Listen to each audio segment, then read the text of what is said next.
Minions, I'm going to help you work on your squatting mechanics and posture. So, where am I going with this?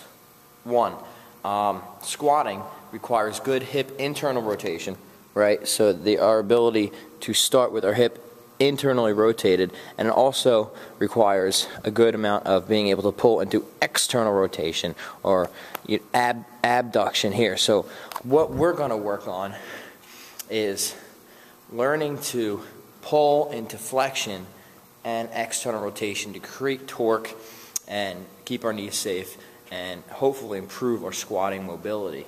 Now this is important because in order to have a squat of integrity, you have to have good internal rotation, because the way that the head of the femur rotates inside of its socket, the acetabulum, is if you lack good internal rotation to maintain pelvic position, there's going to be some sort of compensation.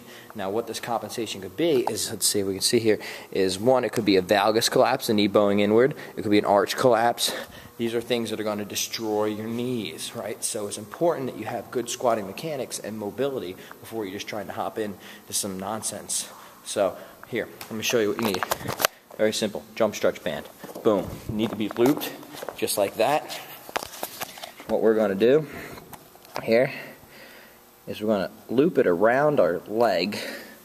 So 2 legs, right? We all have 2 bipedal animals.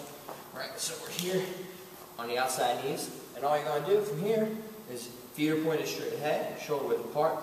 You're going to set your spine, set your core, and then you're going to pull down into a squat, pushing your knees out. You're going to feel the outside of your glutes firing, right? Especially that glute medius and all the other abductors. So what you want to get is this feeling of you're pulling into flexion and external rotation. This creates that torque, keeping the knees.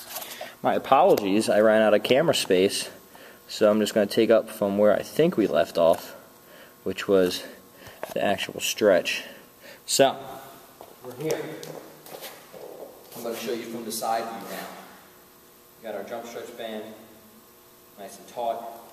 Get it around, put it on the outside of the knees. One more time in front, why not? So we're going to pull into flexion. Right, set the spine, set the core, don't practice bad posture, and then external rotation, right? So here's where we want to be. Here's where we want to be. This band is trying to pull my knees inward. I'm fighting that, getting those abductors firing. Switch. Feet straight ahead. Set the spine, set the core, butt tight, core engaged. Pulling down into the hole. Long, tall spine. Obviously this is body weight, so I have no counterbalance, but I'm still trying to sink as low as I can.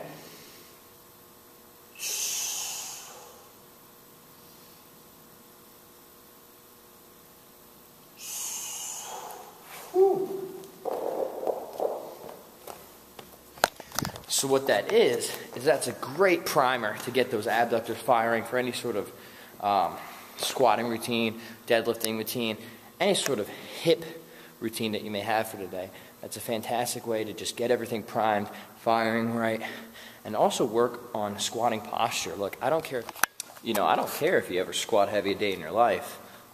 Sorry, footage got cut off again.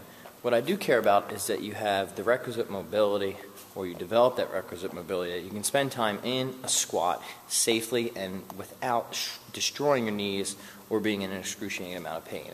That is where the true benefit of the squat is going to come in.